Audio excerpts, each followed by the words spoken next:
Hola everyone! It's me, Gwyneth Urbe. And if you want to know me more, tutok na!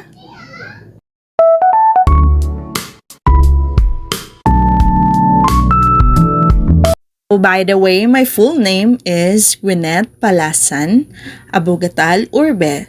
So technically, Palasan is my mother's last name, while Abugatal is from my father, and Urbe is from my husband. I am now 25 years old. I was born on March 1, 1999 at exactly 12 midnight. I am already married for almost 6 years now, and this is my family. So this is my pogging husband. Super love kayo ko. Salamat, Lord. And this is my eldest daughter, Iseta, and she's now 5 years old. Oops!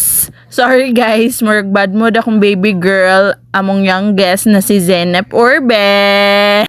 So, she just turned 3 years old last February 16. So now let me share to you my hobbies. And one of those hobbies of mine is reading books. So I like reading books, especially self-help books. And I also do read other genres.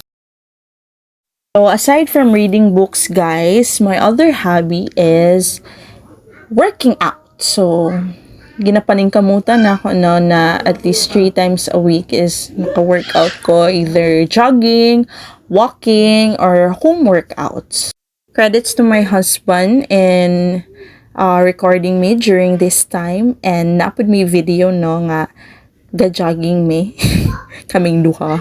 So, gachinilas na akong kauban no, kay ambot lang niya, di niya gamiton niya sapatos, kay pang basketball na daw to siya. De sige, wow. So, our kind of family bonding is ligo dagat, no? Because ma-enjoy ang mga bata, makag-relax me, and then makaspend og time mi sa among family because, my husband is working, I am taking care of the kids, and at the same time, I am a student, so, I think naman na every family should have a bonding time or bonding moment, right? No, to catch up with each other, kamustahay, in the form of ligo dagat.